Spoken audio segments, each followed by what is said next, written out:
Welcome back, ladies and gentlemen, and no, we're not taking a look at the Albertosaurus again. We looked at that one last time. Check out the video. It's pretty great. I know the guy who's in the video. He's pretty cool. But we're taking a look at a Tyrannosaur that I wasn't expecting to get, but I have it now, and that is the Tarbosaurus Batar from the Tyrannosaur Series Wave 3 from BOTM. Let's dive into this one. Oh man, initially, this was one of my absolute favorites in concept art form from the entire Beasts of the Mesozoic series, but when I saw that it was technically too small and it wasn't going to be like up near the size of the Tyrannosaurus Rex, because oftentimes Tarbosaurus is just like called the Asian version of Tyrannosaurus. They're very similar looking animals from just different sides of the world. But when I saw this one was too small, I was trying to avoid it just to not, take up too much space in my collection. But I'm really glad that I pulled the trigger on wanting to get this one because, oh my goodness, this is one of my favorites of the whole Tyrannosaur series. And spoiler alert, out of this body size of the Tyrannosaurs, this one is my favorite. And one thing that helps sort of soften the fact that this is too small is you can imagine it as a sub-adult. There were Tarbosaurus that were this size that existed at some point before. But let's get a couple things out of the way because we already reviewed the Albertosaurus recently. Articulation demo! A big thank you to my channel members as always, particularly a Trash Bug, Raphael Tree Kangaroo, and Zebra Shoutouts for all being Spino Chads. If you want to become a member, click the big join button next to my name down below.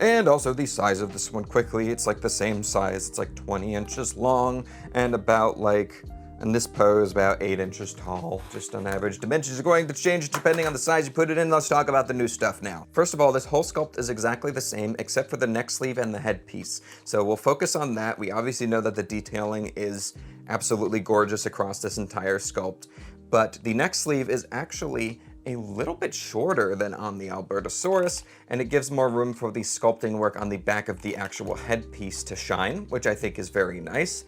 And really nice pebbly scales on the back of the head especially, and even on the face as well. Just the texturing is gorgeous on this one.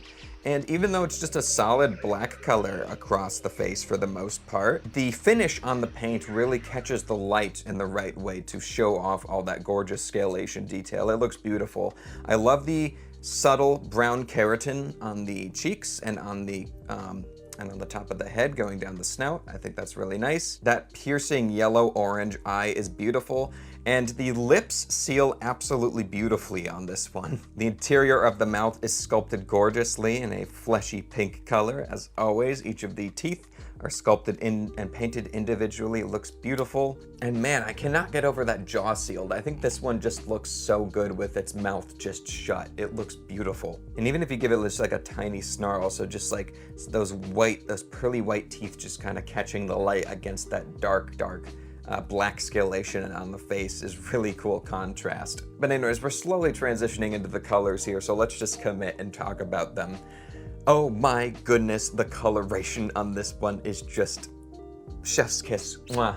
David Silva, beautiful, incredible concept. This one is based off of an Indian taipan, and I love that the patterning is sort of centralized in the middle of the body and starting at the base of the tail, and the figure is bordered with just blackness. I think that's awesome. The face just looks like so intimidating and just like this scary void of just theropod, and especially when you open the mouth and you got those teeth in there. The contrast there with the mouth is so cool. I also love the underbelly as well. There's so much work put into the underbellies on these figures that I feel like goes underappreciated, but that banding pattern going all the way up the stomach, beautiful. And then when the banding pattern stops, it transitions into a bright yellow with some bright oranges on the side. Similar bright throat coloration to the Albertosaurus that we reviewed last time. It's really beautiful. But one reason I love this one is I feel like I always talk about certain BOTM figures with vibrancy, like being a beacon for your collection, which is cool. Like for example, the Chiansaurus with its electric colors looks absolutely gorgeous. Or like the Chasmosaurus, which you see behind me here. That electric green and white that's on that figure just looks like nothing else, and it's a beacon for your collection. It draws the eyes to it.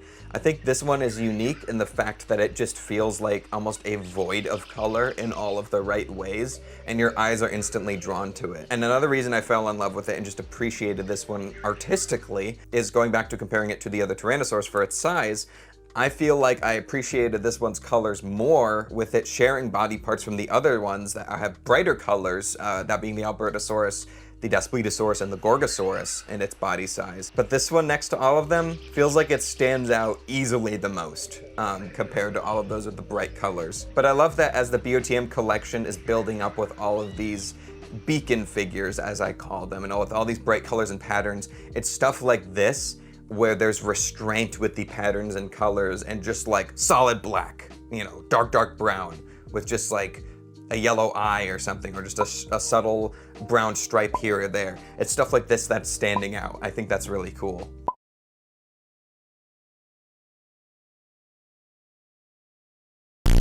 But yes, guys, I love this Tarbosaurus. I'm so happy I got it. It's one of my favorite figures in my collection now. It's such a cool looking dinosaur, and this is honestly my favorite depiction of this genus ever.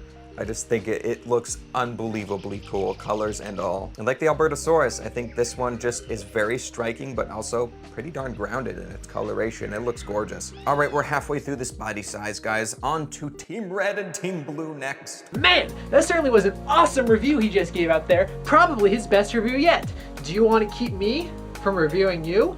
That's a threat. Then subscribe to SpinoDude, and then you won't have to ever see me again. I'll be in the wind. That way.